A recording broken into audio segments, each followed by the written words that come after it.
'Twas the night before Galway, with thousands about, spectators enthused and some fond of stout. While up on the start ramp they started to see the most high-tech machinery with John Kenny MC. For it's been several months now without tarmac action, and those rear-wheel drive monsters should struggle for traction. With an entry like this you're likely to drool, and in years gone by it's like driving through pools. But nothing compares to the crack on the ditches, where you'll meet lots of characters who'll have you in stitches.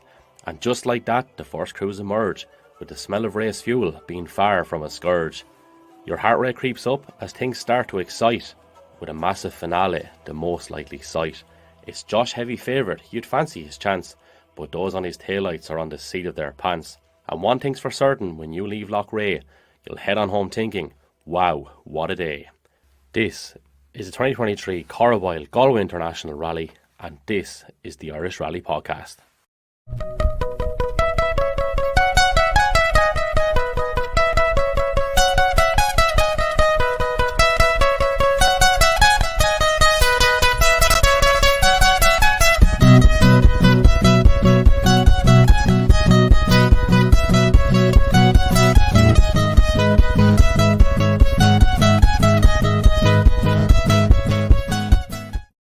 Yes, hello. Welcome along to the Irish Rally Podcast. We are back, baby, for a new season. A couple of bonus episodes went your direction.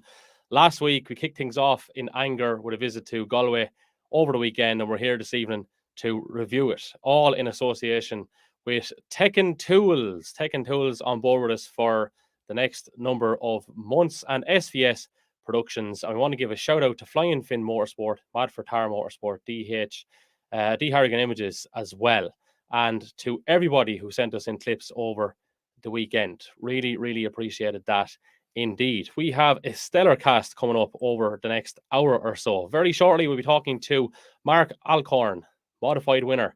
Meirion Evans will be speaking to us after that. We had a chat with Meirion a little bit earlier on. We're going to chat with Karl Egan. We're going to hear from Simon Reid. We had a chat with him earlier as well. Ruth Ann O'Connor will join us, top female home at the weekend. Anthony Nestor may or may not be joining us, depending on how things pan out for him. So we have a lot to get through over the next hour. We are live on YouTube and we are live on Facebook as well.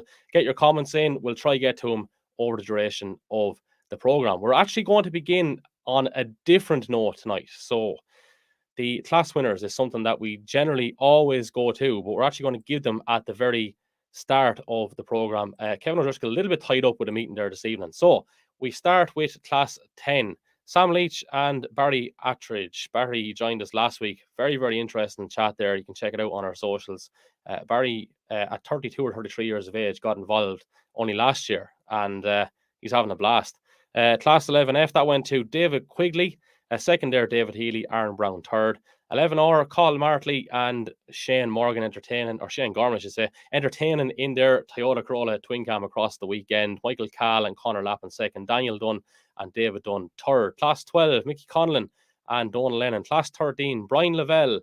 We caught him rotten on the live stream, nudging a wall on location 2 on the Black Road, I think, last time around. But he made it home to take Class 13 honours. John Warren and Ruth Ann O'Connor second. As we mentioned, Ruth Ann will be on a little bit later on. Oliver Bent and Kyle Diffin third. Class 14, overall, of course, Mark Alcorn and John O'Donnell. Jason Black and Karl Egan second. And Conor Murphy and Sean Collins third. That means class winner Eddie Doherty and Tom Murphy.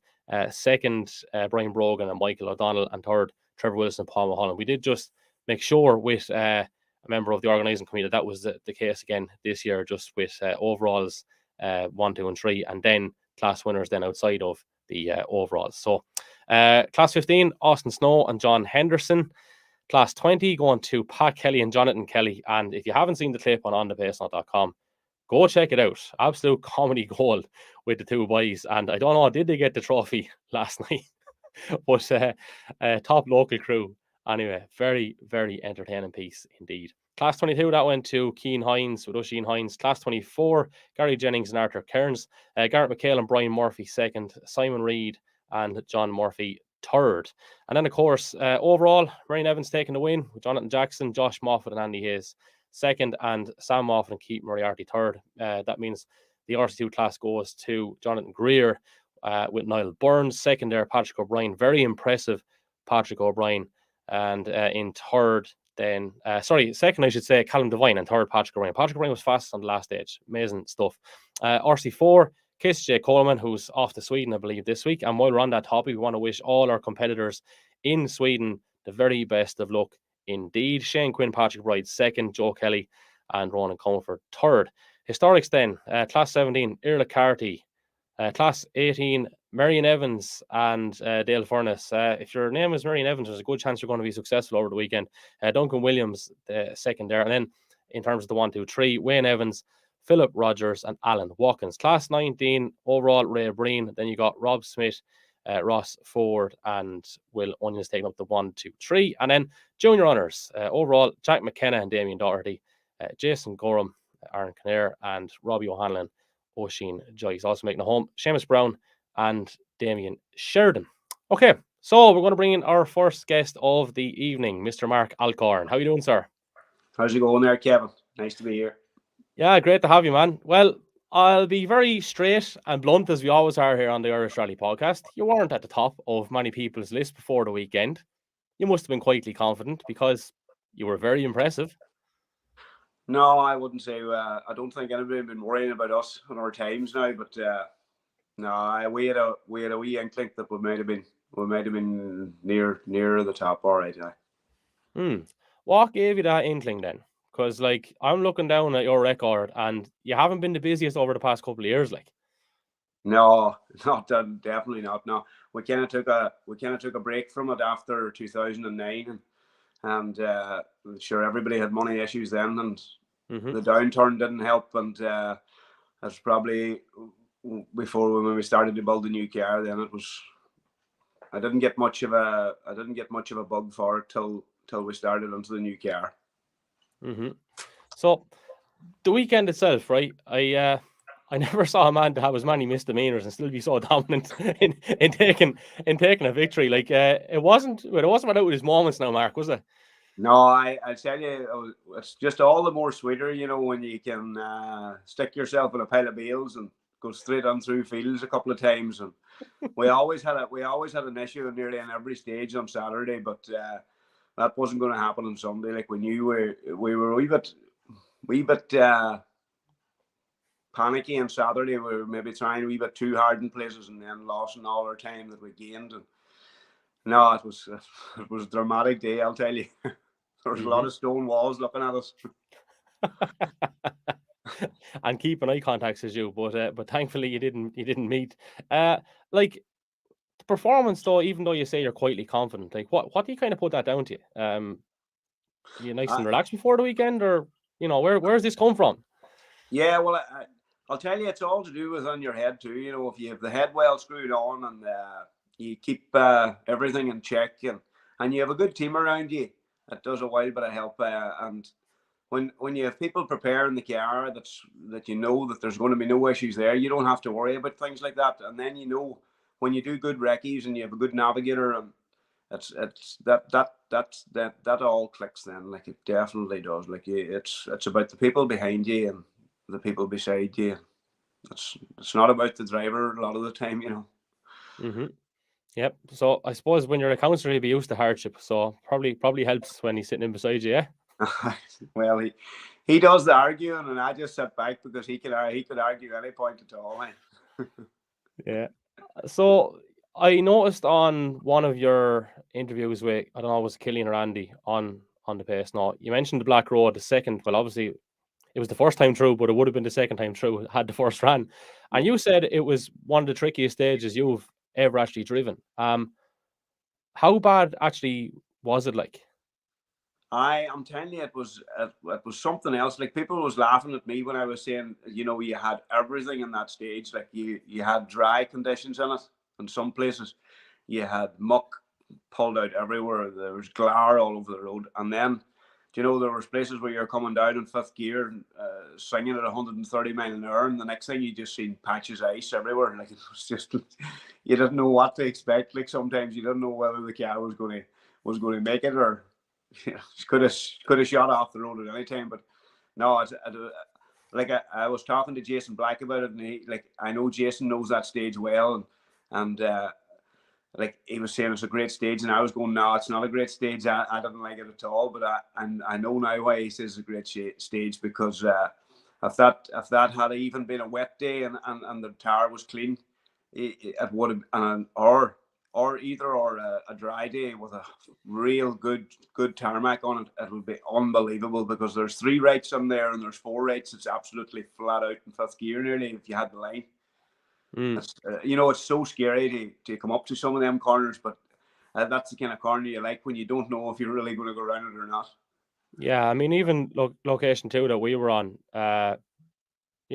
big long stretch into that, and there's a deceptive little bump just before that 90 left that I think Brian Lavelle succumbed to, along with a few others, and you really want to be on your guard. You're carrying a lot going in there, and truth be known, your tires probably aren't at optimum temperature at that point, are they? No, well, I tell you, the guys at the end, Cooper there, the boys from England, was at the end of the stage for me, and they says, I can't believe how much temperature you actually got into the tire, because nobody else could get that temperature. That was the problem. Halfway through it, you were just more or less driving on ice. It was like ice, because there was absolutely nowhere you could get the tire up to a working temperature. So it was a lot of driving on it, the first half, but the second half kind of more or less come into its own, like when you got a wee bit of heat, and wherever you could get dry roads, you stuck it to it.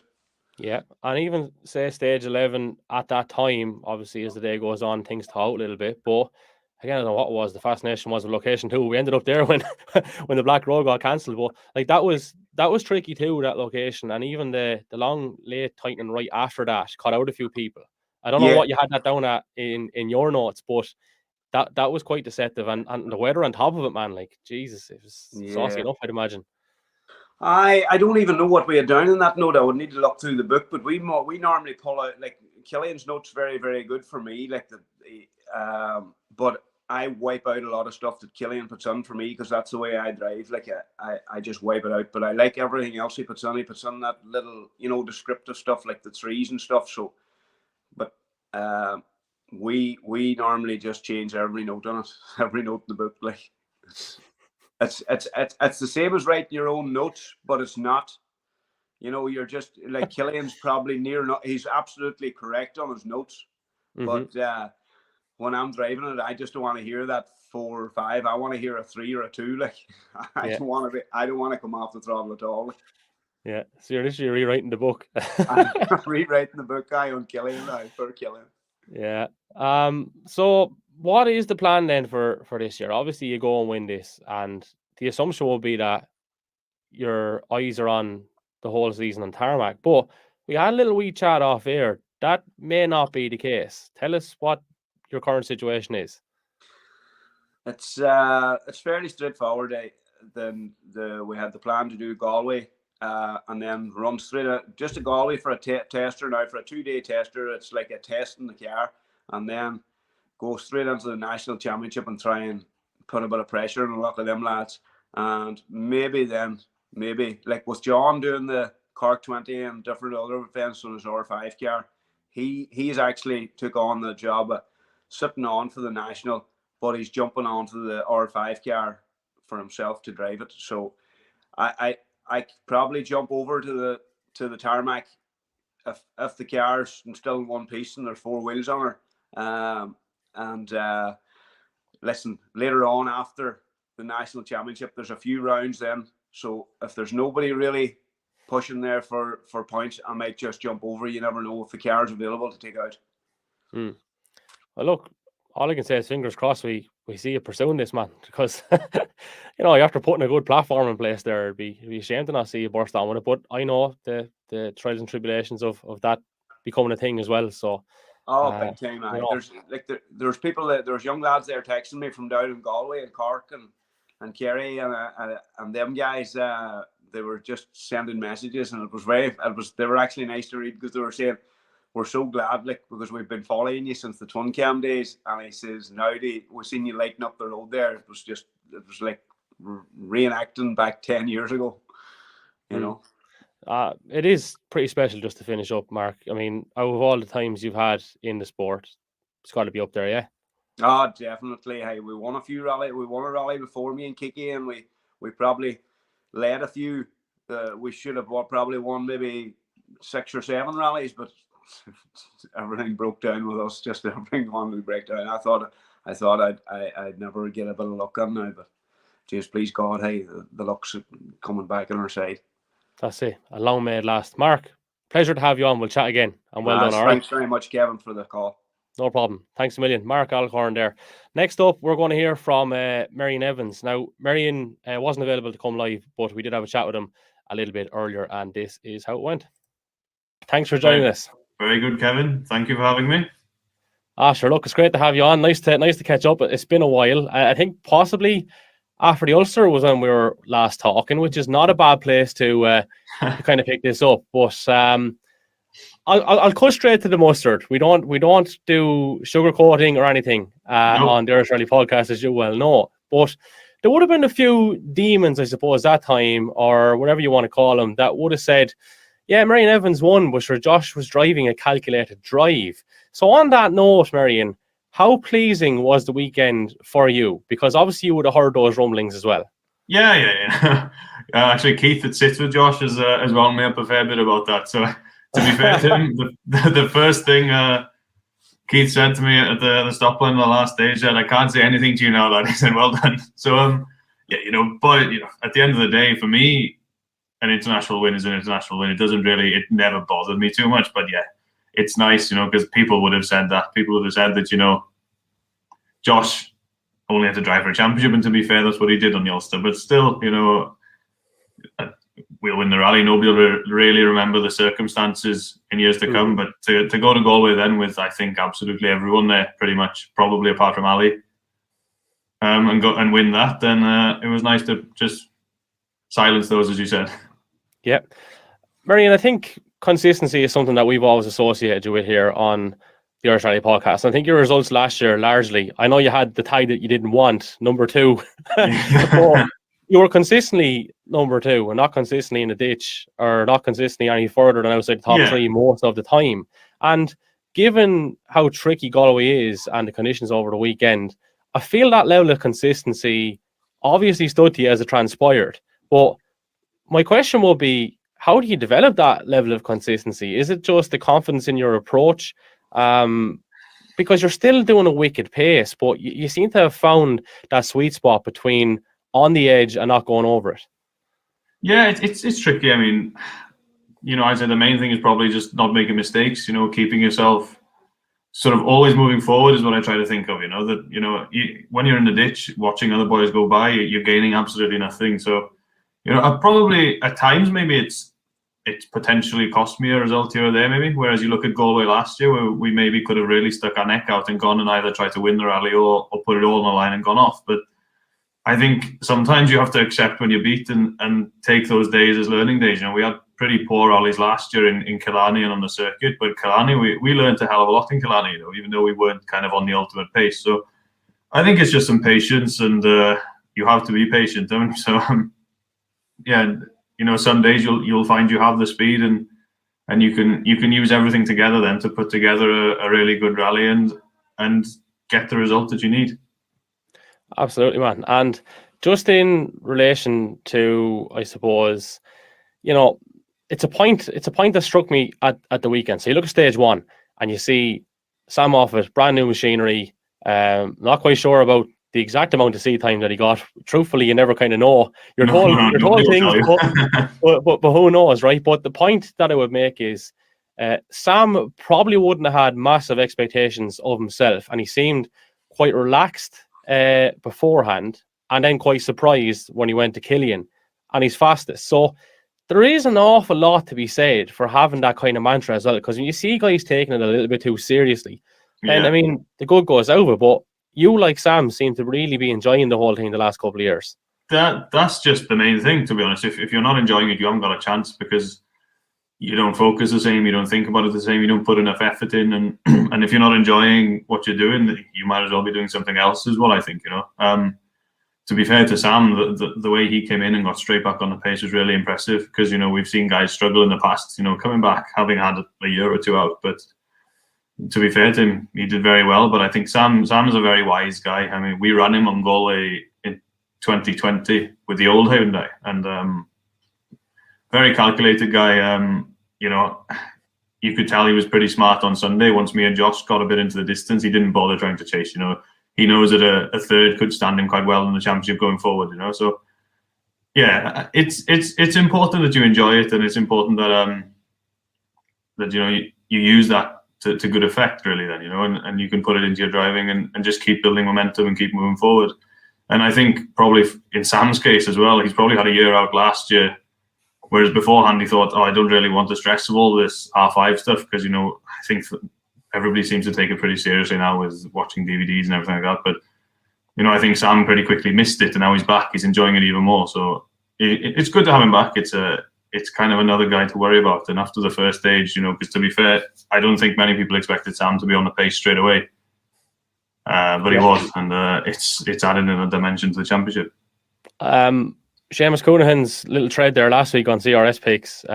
In fairness, he was looking for predictions from everyone, right? And Sam wasn't in a lot of people's top fives. No, you know to be honest, I purposely didn't look at that at all because I see, you know, I tried to distance myself from as much of that stuff as I could before the rally, because I think it can affect how you think. So, does someone look after the socials, Meirion? Obviously, yeah. During yes, yeah. It was funny. One of my service boys, I got into service, said, "How have you got time to do all that when you're out there?" I said, "It's not me doing it, don't worry." Yeah. Well, I tell you, in between the stages, like not to be stating the obvious, I kind of knew that part, but even just say in the lead up, when does your person take over? On the Friday for me. So okay, yeah, it's pretty okay up until Friday. Then usually we either test and we obviously do the recce and we have to sign on the start, and we'll go over the video again, you know, and stuff like that. So I found it was a big help. You know, that I could focus entirely on what I do, because up until now I've always done everything myself. And to be honest, as I've got older, the interest has got less to do it, you know. And you've got to do it, especially we're lucky to have a good sponsor in Castrol, and guys like Michelin and ScanStation as well. They all have their input. So to be fair, we've got to give them something back.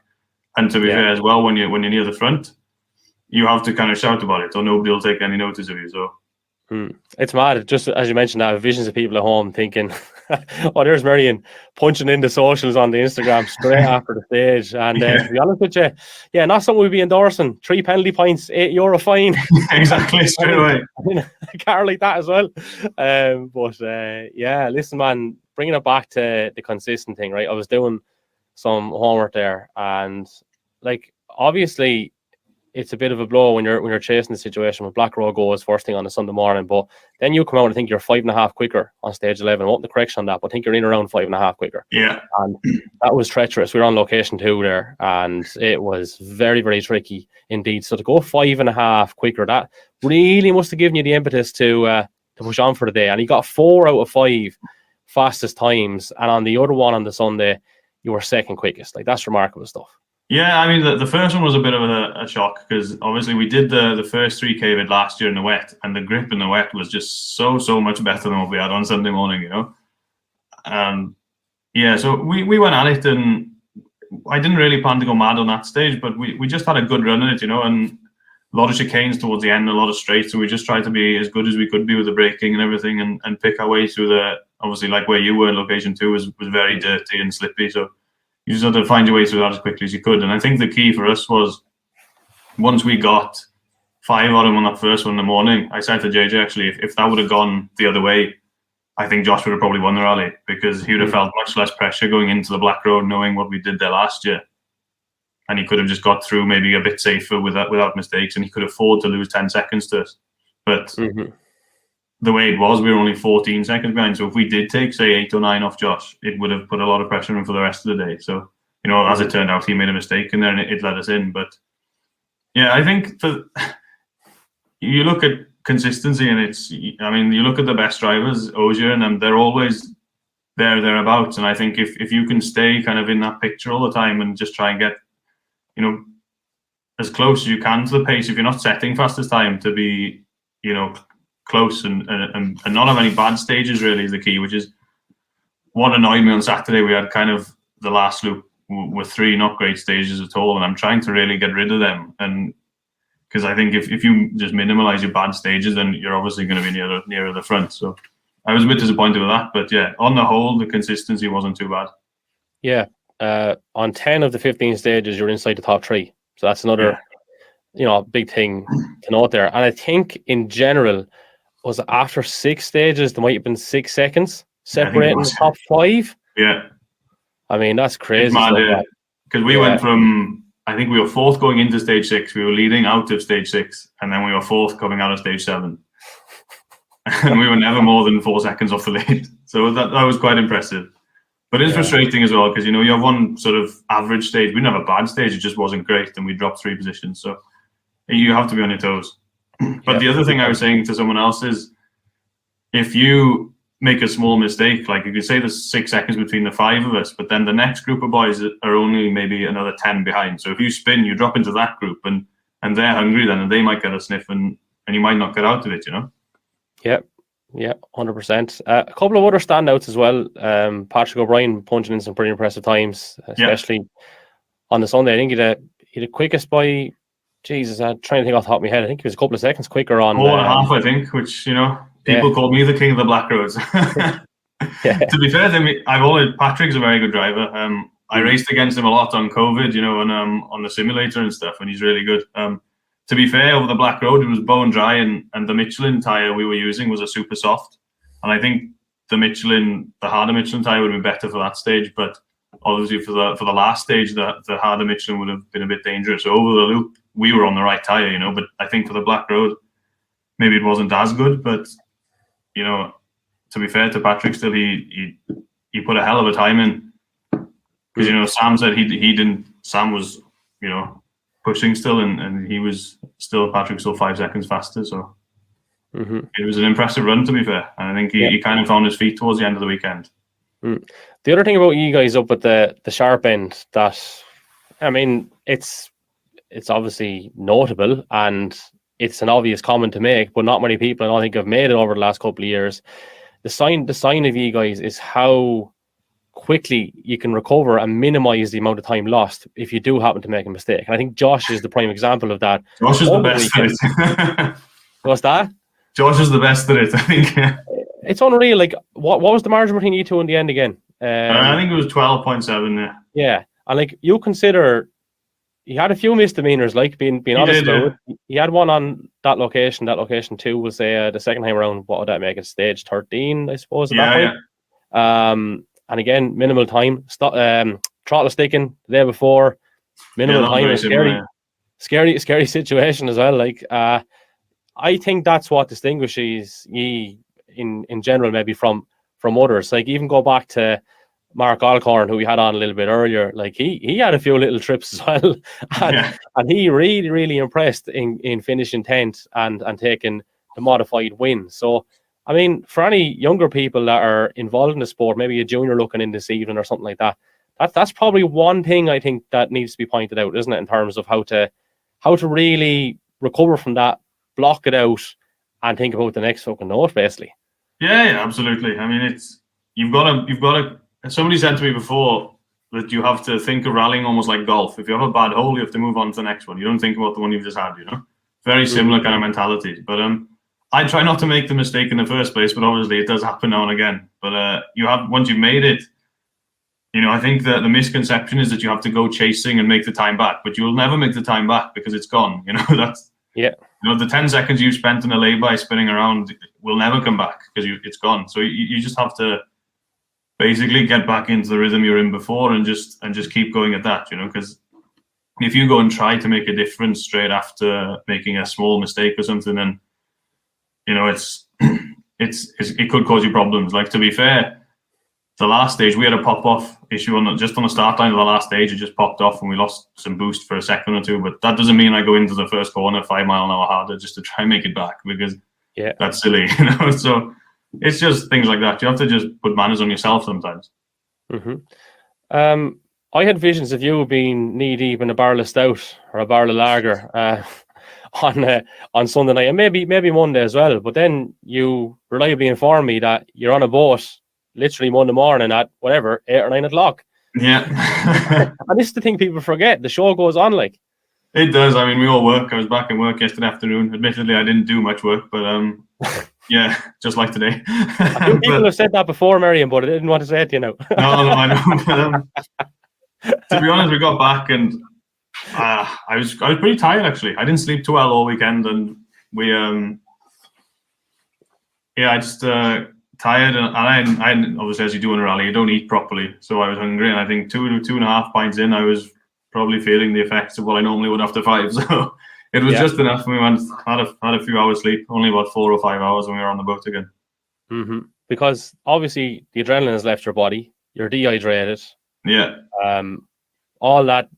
I mean, all that is emotion as well. So that does drain your energy. So you probably are fit for knocking on the bed at the end of the day. Yeah, it's just pretty knackering, to be honest, because the recce days are tiring, because obviously you're concentrating all the time and you're sitting in a car for 8 hours a day. So, over the 4 or 5 days, there's quite a lot going on. So, it takes a bit to recover. And, for me, someone who doesn't drink that much anyway, I wouldn't be long making a mess of myself.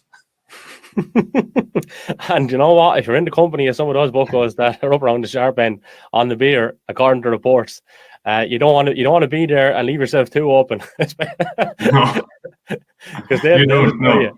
Yeah, so that's the joys of it, man. Listen, I know you've been flat out with your media duties, as you said yourself. You don't really mind. You'll embrace this every time, but this is what it means to you. Congratulations again. I'm absolutely thrilled for you. I know the work you've put in, and thanks for having a chat with us here on the Irish Rally Podcast. All right. Thank you, Kev. There you go, Meirion Evans, who we spoke to a little bit earlier on the Irish Rally Podcast. Comments coming through. Cam6511 on YouTube says, Martley in the twin cam was drive of the weekend. With a name like Cam, I'd expect nothing, only praise for someone driving a twin cam. Gerard Cahan, greetings from West Cork. We're on the West Cork Rally. He says Mark was in safe hands with Councillor O'Donnell, and Meirion is definitely a favourite for West Cork with his family pedigree. Very, very wise chap, and definitely a chip off the old block. Niall Burns in touch as well.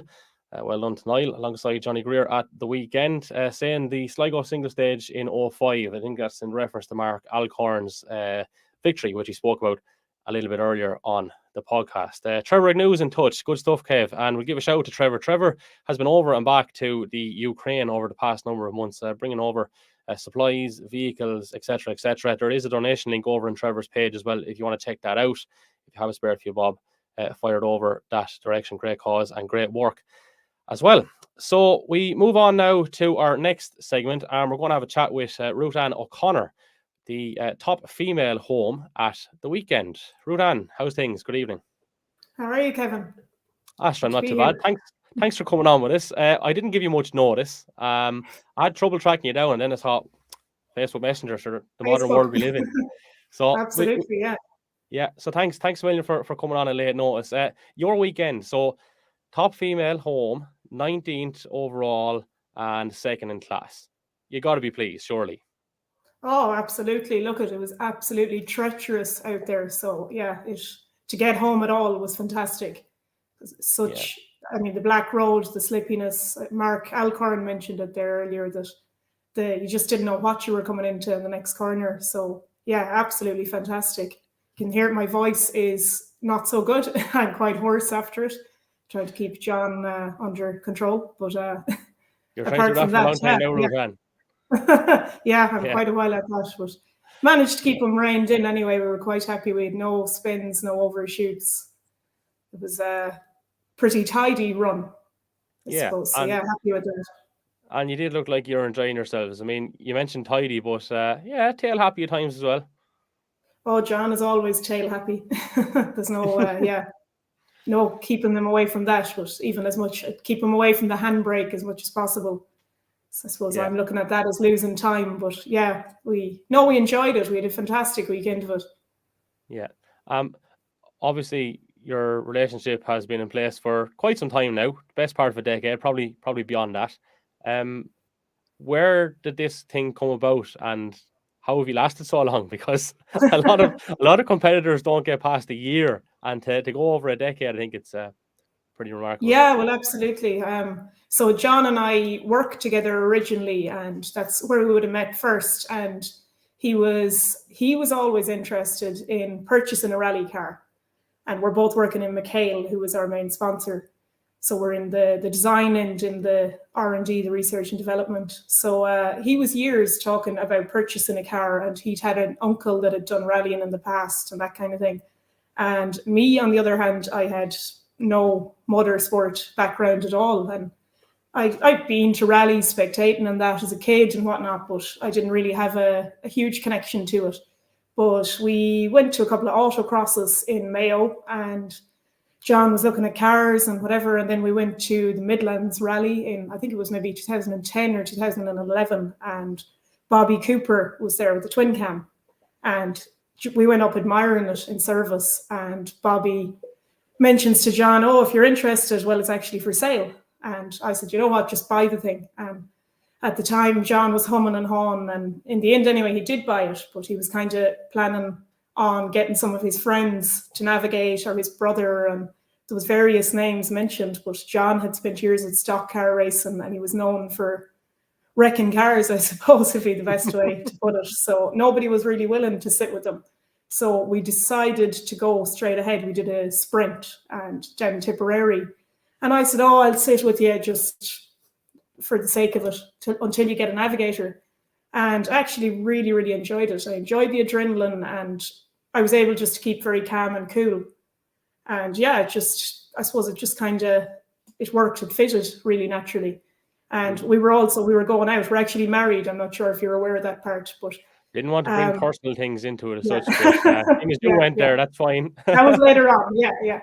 But so we went ahead then, and we put an entry in for Cavan Rally, and just really hadn't a clue what we were doing. And we said we'd go for one far away where we didn't really know anybody and just feel our way through it. And we were class 11, like at the time, and it went really well. And we kind of got the bug then after that. But I suppose back in the years before we had much power, it was all about entertaining and being sideways and flying fin coverage and that kind of thing. And we got quite a few entertainer awards and really enjoyed that aspect of it. It's just, getting the young lads on the ditches smiling. That's what kind of brought us joy. But then along the way, we upgraded to the 2 litre, and then you get competitive.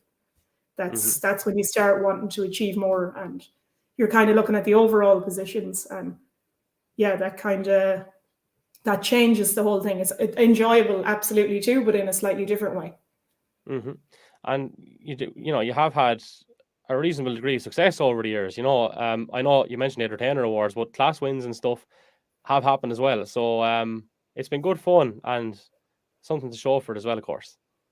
Oh, absolutely, yeah. And as you say, the women in motorsport as well, that it's nice coming in as the top female quite often there, because there's a few of us out there. There's more all the time. Certainly when I just started back in 2010 or 11, there was, I'd say a lot of those rallies, I was probably one of the only females in the whole field.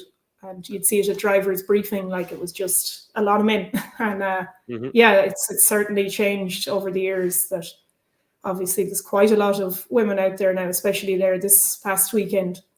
Yeah, and that's great to see as well. But yeah, we've had quite a lot of class wins and that kind of thing along the way. But not this past weekend that Brian Lavelle took the win in Galway. But still, we tried. It was very close to not happening for him in front of my very eyes, let me tell you. But yeah, he got away with it.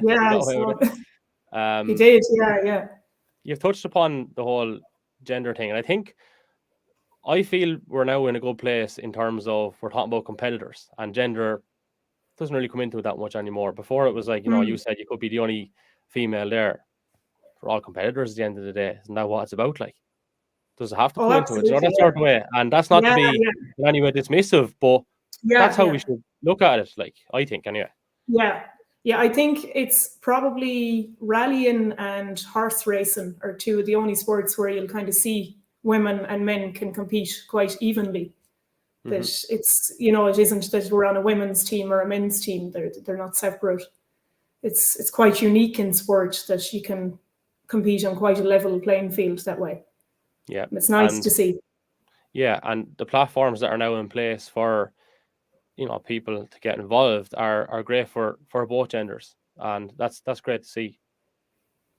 Absolutely, yeah. And another thing I see quite a bit of is, probably it's become almost less common for people to put in-car up on YouTube. And that's something that even this past weekend, we'd have an awful lot of people and young girls as well coming up in service and that asking, oh, are you putting in-car up? Or they've watched in-car and that kind of thing. And that's something that John and I have always shared, even the bad moments or the mistakes or whatever, that's we wouldn't be secretive about it in that way, that we're quite happy to put it up there. And, it's not perfect, but there'll always be mistakes or slides or spins or whatever. But, it's a non-professional sport and it's meant to be fun at the end of the day. And it's nice to put that up there. And I think it kind of helps to let people that are not currently competitors to see what's going on inside the car too. And just gives them a different perspective on it. A light bulb was just gone off in my head. Didn't you have a massive moment last year that went viral? We sure did.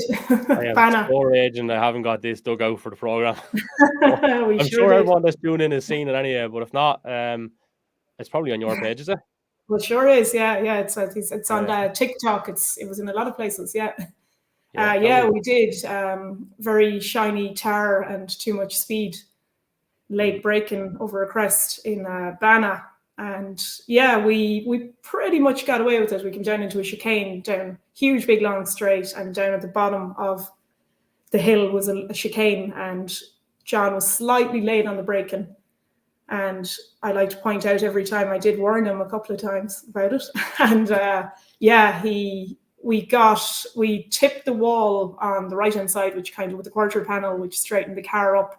And it could have been a really big mess, but we pretty much got away with it, bar a little bit of damage to the front left wheel that one of the bales of silage hit. If it had been a straw chicane or something, we'd have got away with it. But it was, as we said, they were McHale bales, so they were an awful lot more dense and solid than some of the competitor brands. And so we had quite a laugh about that, that if they had been another brand, possibly we'd have got away with it. But you're like not with the the good McHale detective bales. here, Rutan. You're never off duty. McHale's be delighted with you by tomorrow. I'm telling you, I have to get those drop it in right. there.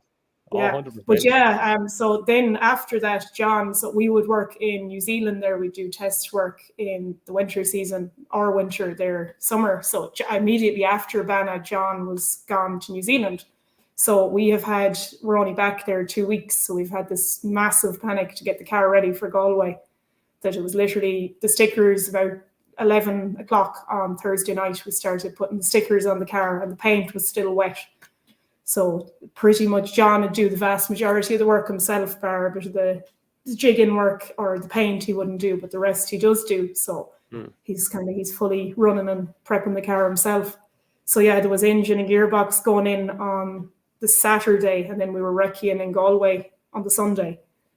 And huge last minute panic. It was kind of down to the wire if we'd make Galway at all. But once we had the recce done, we said we have to.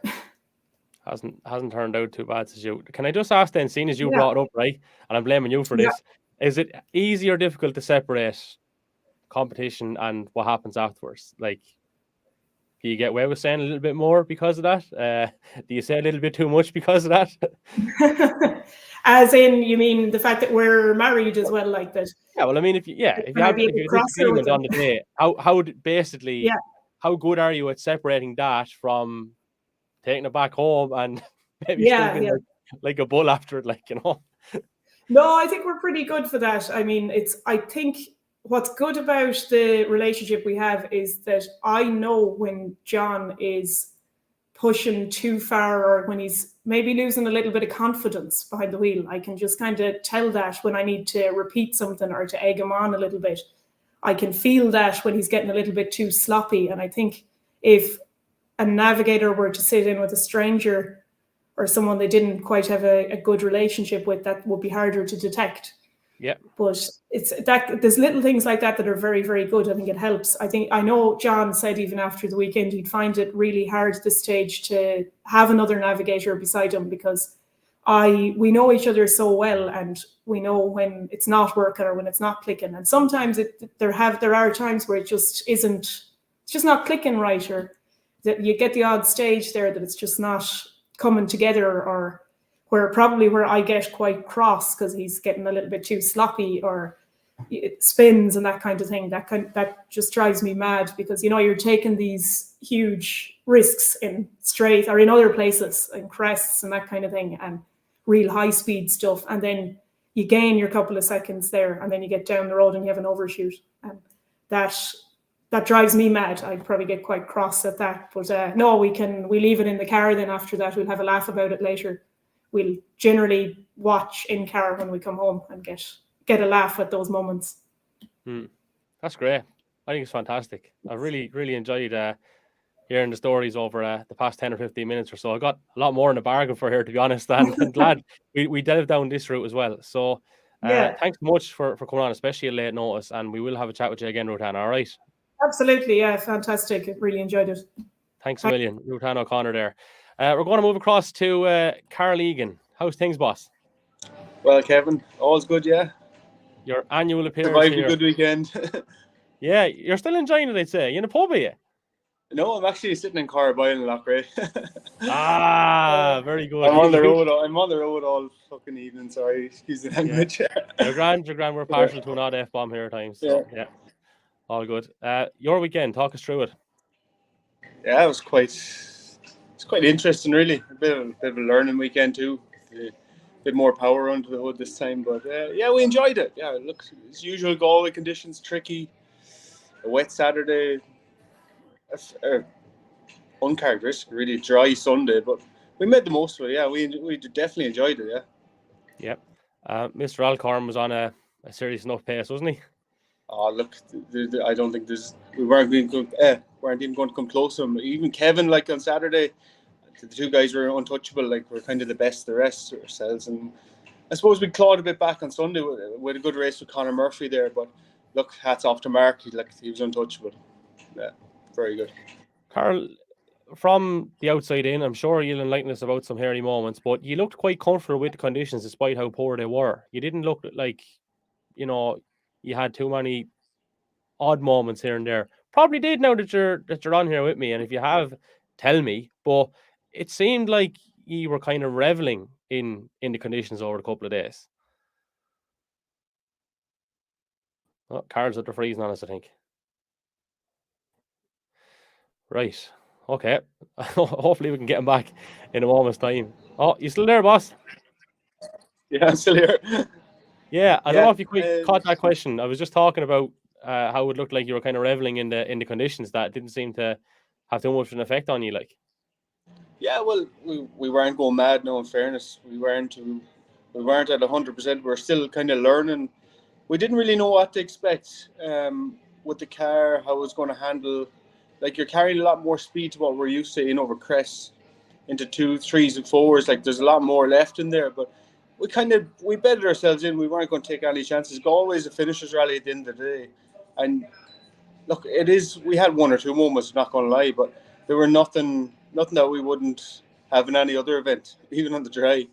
But yeah, look, we kept our noses clean. We kind of took it stage by stage. We had no real expectations coming into the weekend either, but still, we wanted to be there or thereabouts, and by the end of the weekend, kind of matching the guys at the front, and I think we achieved that, and we're happy enough with that. Yeah, but we definitely enjoyed it. Yeah. We probably should mention, just for anyone that isn't aware, that there's a 2.5 litre engine in the car now, and that's the difference. Hence why you were explaining the different behaviour of the car, etc., etc. So, sitting in it, how different does it feel? It's not a night and day difference, to be honest. I suppose the biggest difference is how quickly it chews up any of the distances. Anything below 100, 120 doesn't really exist anymore. It just chews it up that quick. I suppose in the wet, shiny conditions, the car can snap and tends to snap quite a bit. But I think it's just getting the confidence to trust Jason. I'm sure he's a capable guy, and he's well able to handle those things. But yeah, look, there is a difference, right? The torque is the biggest factor. Like, but I suppose when you're on it, like, you don't think about it too much. You still have your job to do. You have to call notes. It is what it is. I was expecting a bigger difference, to be honest. But I think we just got on with it and we dealt with it quite well. From your own point of view, in general, looking at the event as a whole, how do you feel it went? You're always very honest. You're always very articulate. You're known for attention to detail, not just in terms of notes, no calling or note making, but maybe copying things in terms of regulations and stuff too. So, in general, how do you feel it went from what you saw, or the limitations of what you saw, given the fact that you were competing in it? Look, like no event is going to be perfect. Like I wasn't really too much involved in behind the scenes in the event. Being at my local event this year, I stepped away kind of last year. And look, there was difficulties there. It was evident. The competitors were hearing a lot of different mixed messages and stories going around. But look, the event ran. It was a successful event. Very, very few stages cancelled, especially for February, what's typically Galway. But look, there's things to learn from it, yeah. But we'll see what next year brings, really. Yeah, and I suppose until there's such a time as we can consolidate facts, there's no point in saying X, Y, or Z about anything, because, I mean, everything else is going up price-wise, but I went to the shop the other day and talk was still cheap. So, yeah. I mean, at least that hasn't changed. That's stayed consistent. Look, it is what it is. That's the joys of it, you. But overall, just to conclude, Karl, you're reasonably happy. If you were told that beforehand, you would have been happy enough. Yeah, look, be second. Second was a big bonus for us. Like, I suppose we really wanted to bet ourselves in Saturday, see where we were. Sunday, then if we're thereabouts, we could be able to push on. And it was nice to get on to, like, Conor Murphy, like a very talented young driver there. Some very, very good results. Mixon and Bana for the win. Killarney Historics, he was up there at the top. So to be on his pace and setting times equally and a bit quicker as well, we're absolutely delighted. But hats off to Mark, really. There was no catching him, but I think we got him on one or two stages. But other than that, no, he was gone. Taillights. So we'll see you in West Cork, will we? Yeah, that's next. That's the plan anyway. Well, helping out with a J1000 driver in the Forestry Championship this year. So good stuff. You're down in Killarney then, yeah? Yeah, I'll be down in Killarney, and I got a call yesterday about going to Midlands, I think. So it's all up in the air at the minute. You won't be idle. We'll give Corrib another shout out, seeing as you're situated there as well. Just one thing before we go there, I'd just like give a shout out to Pat and Jonathan Kelly there for winning the Brian Thornton Cup. Worthy winners. Look, Pat and John, two characters. I'm sure everyone's seen the video that's gone viral there at the minute. But look, hats off to them, worthy winners. Like, not just the stages of the weekend, Pat. He's not afraid to put on the bib, put the shoulder to the wheel to get events running. Like, and no, definitely worthy winners. Did he get the cup last night? You know. It was definitely left back to clear up any rumours. Very good. Well, funnily enough, contrary to popular belief based on the clip, I'm told that it's actually hard enough to get words out of him, but fucking made a count yesterday. Owen needs a few beers on him. He didn't ever shut up. Yeah. Good guys. Yeah. That's it. That's what it's all about. Karl, thanks a million for jumping on with us. Sorry. Cheers, Kevin. Thanks for being. Keep up the good work. Cheers, man. Karl Egan, great to be chatting to Karl once more here on the Irish Rally Podcast. Our last interview of the evening, it's of the Art Attack variety. I don't know if anyone is of that vintage, but the Art Attack program years ago. It's here's one I prepared earlier. We had a chat with Simon Reid, who was stepping into R5 machinery. My first question was, would you see it as a step up or a step down? Because some of these modified men would say it's a step down. So here's how it went. All this kind of was in the happening with the assistance of Andrew Purcell. Am I right in saying that? And talk us through the process. Yes, that's right. Andrew came to me, well, he didn't. He was on to me last year. He was asking me about different cars to kind of hire for Killarney Historics. And we kind of kept arguing over and back. And I kept telling him to take my car. And eventually we did a deal. He took my car for Killarney. And then he said to me I had to take the R5 car for a rally. So I didn't really kind of say no.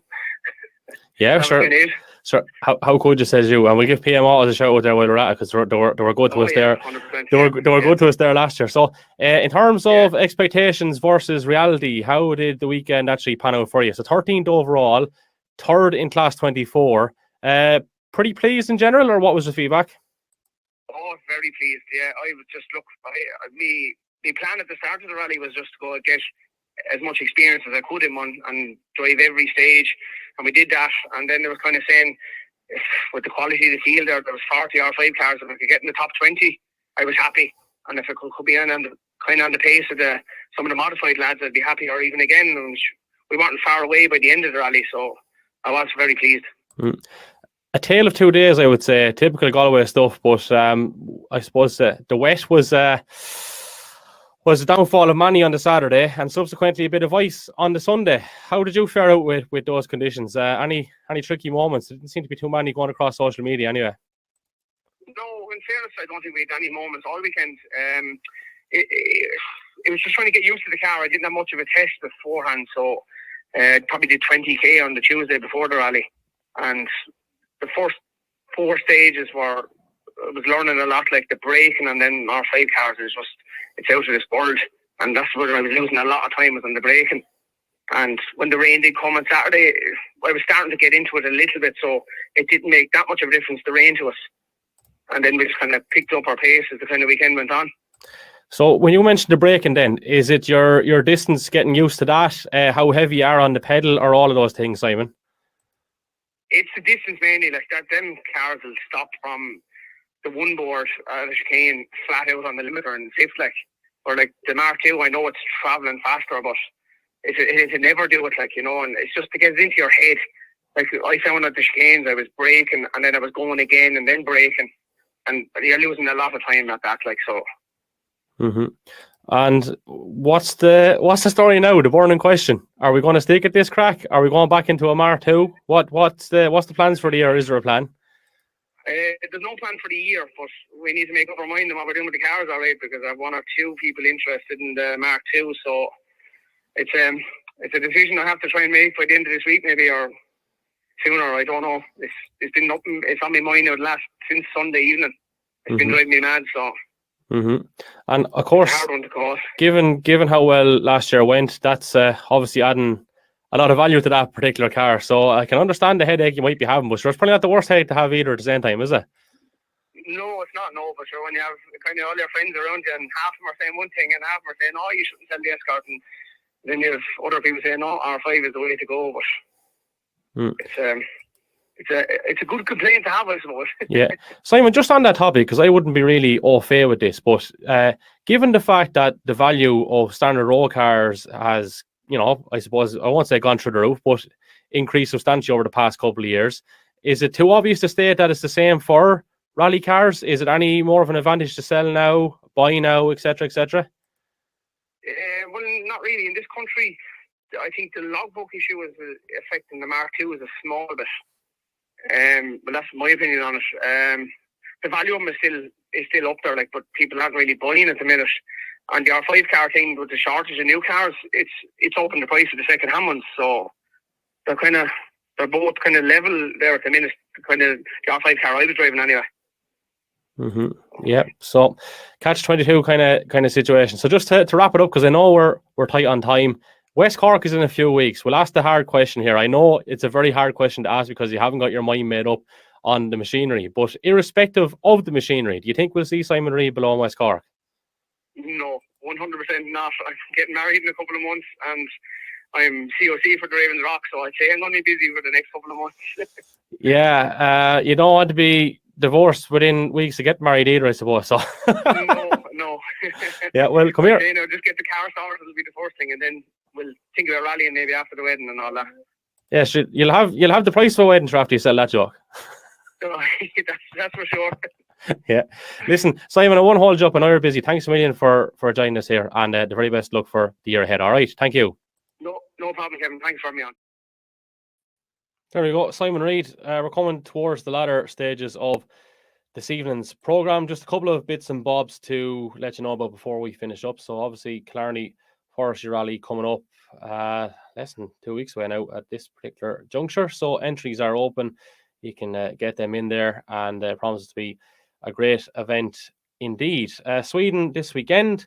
We've a program next week. We're going to have a bit of a mishmash of everything coming out. It won't be done live. Our tarmac reviews will be retained, and then we'll put out, I suppose, podcasts that are maybe a little bit less in length than this one, around the 40-minute mark, is where we want to keep it.